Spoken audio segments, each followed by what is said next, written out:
अस्सलाम वालेकुम। हमारा आज का जो टॉपिक ऑफ डिस्कशन है वो है मेटालिक सॉलिड्स। इससे पहले हमने आयनिक सॉलिड्स और कोवलेंट सॉलिड्स और मॉलिक्यूलर सॉलिड्स को जो है वो डिस्कस कर लिया है। तो ये हमारा लास्ट वाला टॉपिक है, इसका हम जो है क्या है मेटालिक सॉलिड। तो चलिए हम इसको जो है वो डिस्कस करते हैं। सबसे पहले हम ये देख लेते हैं कि मेटालिक सॉलिड्स जो हैं वो होते क्या हैं। तो मेटालिक सॉलिड्स वो वाले तमाम सॉलिड्स जिनके अंदर मेटालिक बॉन्ड प्रेजेंट होता है तो वो मेटालिक सॉलिड्स कहलाते हैं। अगर हम ये देखेंगे मेटालिक बॉन्ड क्या होता है, तो मेटालिक बॉन्ड को जो तीन थ्योरीज हैं वो एक्सप्लेन करनी है। सबसे पहली थ्योरी जो है वो है इलेक्ट्रॉन पूल थ्योरी, दूसरी है वैलेंस बॉन्ड थ्योरी और तीसरी है मॉलिक्यूलर ऑर्बिटल थ्योरी। ठीक है, तो ये तीन थ्योरीज जो हैं ये मेटालिक बॉन्ड को जो है वो डिस्क्राइब करती हैं। तो इन तीनों थ्योरीज को जो है वो हम अभी पढ़ेंगे। इसके अलावा अगर हम ये देखेंगे पीरियोडिक टेबल के अंदर मेटल्स कौन कौन से हैं, तो इसमें हमारे पास चार डिफरेंट कैटेगरीज हैं मेटल्स की, जिसमें सबसे पहले नंबर पे तो ग्रुप 1 है, जिसके अंदर अल्कली मेटल्स होते हैं lithium, sodium, potassium, rubidium, caesium, francium वगैरह।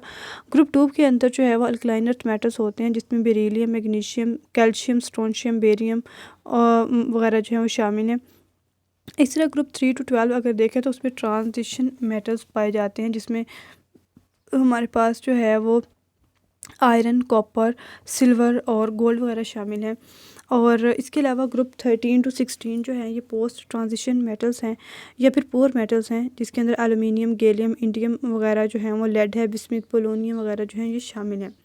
तो ये जो है ये चार कैटेगरीज हैं पीरियोडिक टेबल की, जिसमें हमारे पास alkali metals, alkaline earth metals, transition metals और पोस्ट ट्रांजिशन मेटल्स जो हैं वो शामिल हैं।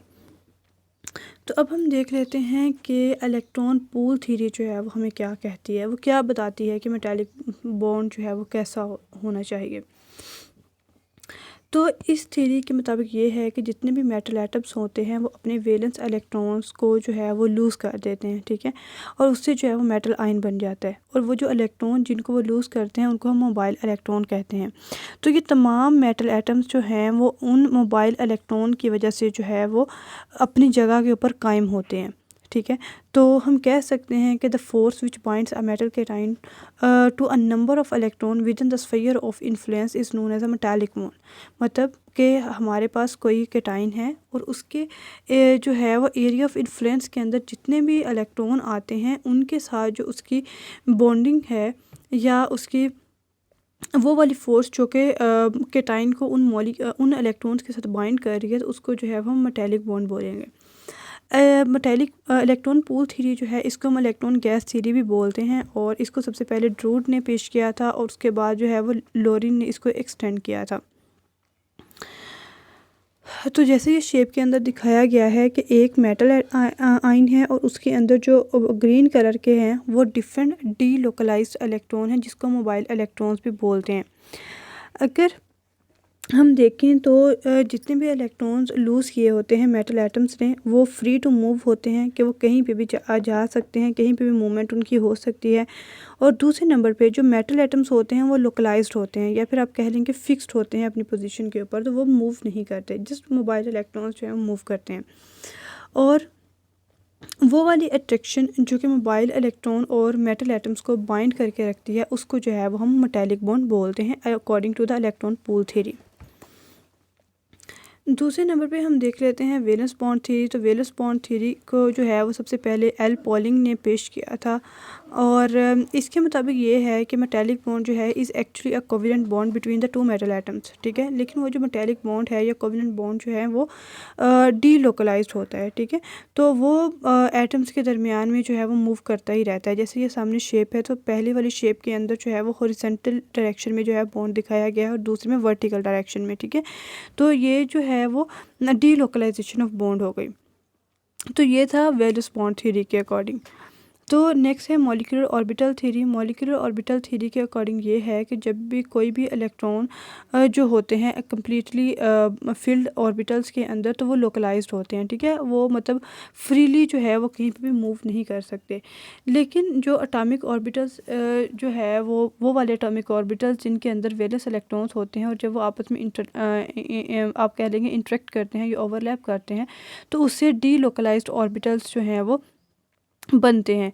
तो ये वाले जो डीलोकलाइज्ड ऑर्बिटल होते हैं, मॉलिक्यूलर ऑर्बिटल आप इनको बोल सकते हैं, तो ये सारी क्रिस्टल्स के ऊपर जो है वो फैले हुए होते हैं, ठीक है। तो ये जो कम्बिनेशन होता है एटॉमिक ऑर्बिटल्स का, जिनकी वजह से जो है वो अब बहुत ज़्यादा तादाद में आप कह लो कि क्लोजली स्पेस्ड स्टेट्स बनती हैं, जिनको जो है वो हम एनर्जी बैंड्स भी बोलते हैं, या फिर बैंड्स ऑफ एनर्जी जो है वो बोलते हैं, ठीक है। तो वो बनते हैं, ठीक है। तो इसी बेस के ऊपर जो है वो हम इसको बैंड थ्योरी भी बोलते हैं, ठीक है। तो इसके दो नाम हो गए, एक है मॉलिक्यूलर ऑर्बिटल थ्योरी और दूसरा है बैंड थ्योरी। और जो एनर्जी का गैप होता है टू बैंड्स के दरमियान में, वो मेटेलिक सॉलिड्स की जो प्रॉपर्टीज़ हैं उनको डिटर्मिन कर रहा होता है। तो ये था मॉलिक्यूलर ऑर्बिटल थ्योरी। तो हमने तीनों थ्योरीज़ के अकॉर्डिंग पढ़ लिया। सबसे पहले हमने पढ़ा इलेक्ट्रॉन पूल थ्योरी के मुताबिक मेटेलिक बॉन्ड क्या होता है, दूसरे नंबर पर वैलेंस बॉन्ड थ्योरी के मुताबिक, और अब जो है मॉलिक्यूलर ऑर्बिटल थ्योरी के मुताबिक। अब जो है वो हम इनकी कुछ करैक्टरिस्टिक देख लेते हैं। सबसे पहले ये है कि इलेक्ट्रिकल कंडक्शन देख लेते हैं कि मेटल्स जो होते हैं ये गुड कंडक्टर होते हैं इलेक्ट्रिसिटी के। और जब भी इलेक्ट्रिक फील्ड जो है अप्लाई किया जाता है दो मेटल्स के दो एंड के दरमियान में, तो क्या होता है, जिसमें मोबाइल इलेक्ट्रॉन होते हैं वो मूव करना शुरू कर देते हैं पॉजिटिव पोल की तरफ। तो इससे जो है वो फिर करंट फ्लो होता है। तो जैसे ये शेप के अंदर दिखाया गया है कि मूवमेंट दिखाई गई है एक्चुअल में मोबाइल इलेक्ट्रॉन्स की, ठीक है। पहले नंबर पे जो है वो उनकी एक रैंडम मूवमेंट है, लेकिन दूसरे नंबर पे जो है वो जब वहाँ पे आप कह लो कि इलेक्ट्रिक फील्ड अप्लाई किया गया, तो तमाम मोबाइल इलेक्ट्रॉन की जो डायरेक्शन थी वो पॉजिटिव एंड की तरफ हो गई। तो दूसरे नंबर पे जो है वो हम इसमें ये देखते हैं कि effect of temperature on conduction. तो इसका ये है कि जैसे ही इलेक्ट्रिकल कंडक्टिविटी जो होती है किसी भी मेटल की, वो डिक्रीज़ होती है with the increase in temperature, ठीक है। तो उसकी बड़ी वजह क्या होती है कि जब भी टेम्परेचर इंक्रीज़ होता है तो जितने भी पॉजिटिव मेटल आयन होते हैं वो ऑसिलेट करना शुरू कर देते हैं। उनके ऑसिलेशन की वजह से जो कि मोबाइल इलेक्ट्रॉन की फ्री मूवमेंट होती है ना, वो हिंडर हो जाती है, या आप कह लो कि रुक जाती है। तो इस वजह से जो है वो जो अगर आप टेम्परेचर जो है उसको इंक्रीज़ करते हैं तो उससे इलेक्ट्रिकल कंडक्टिविटी जो है वो डिक्रीज़ हो जाएगी। तीसरे नंबर पे जो है अगर हम मेलेबिलिटी और डिक्टाइलिटी को देखते हैं, तो पहले तो हमें ये पता होना चाहिए कि मेलेबिलिटी और डिक्टाइलिटी जो है वो होता क्या है, ठीक है। मेलेबिलिटी जो है वो किसी भी सब्सटेंस की वो वाली प्रॉपर्टी होती है जिसकी वजह से आप उसको हैमरिंग करके वो आपके पास जो मेटल है उसको आप थिन शीट्स के अंदर जो है वो कन्वर्ट कर सकते हैं, ठीक है। तो इसको हम मेलेबिलिटी बोलते हैं। मेलेबिलिटी जो है ये एक्चुअल में अंडर कंप्रेशन होती है।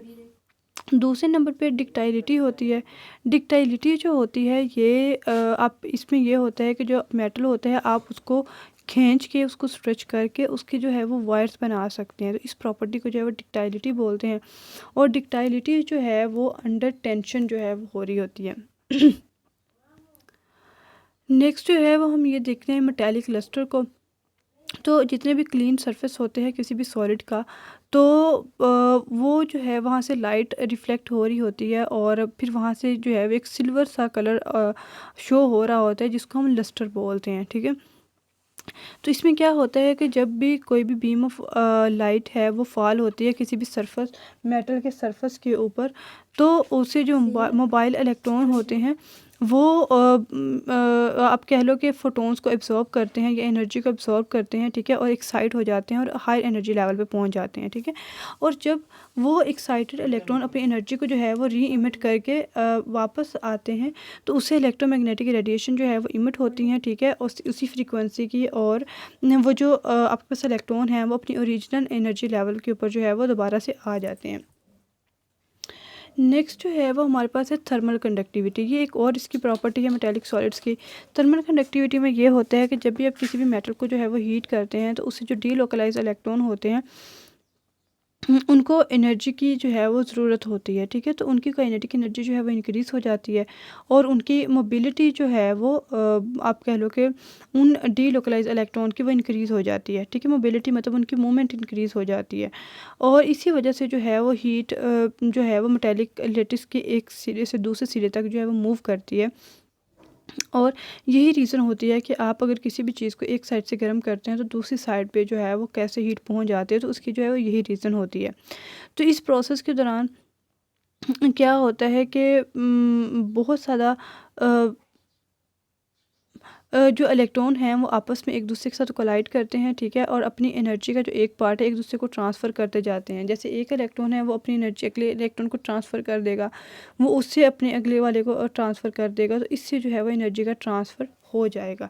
तो ये जो है वो 3 प्रॉपर्टीज़ थी, 4 प्रॉपर्टीज़ थी मेटालिक सॉलिड की। सबसे पहले इलेक्ट्रिकल कंडक्शन, फिर मेलेबिलिटी एंड डक्टाइलिटी, मेटालिक लस्टर, और फिर जो है वो थर्मल कंडक्टिविटी।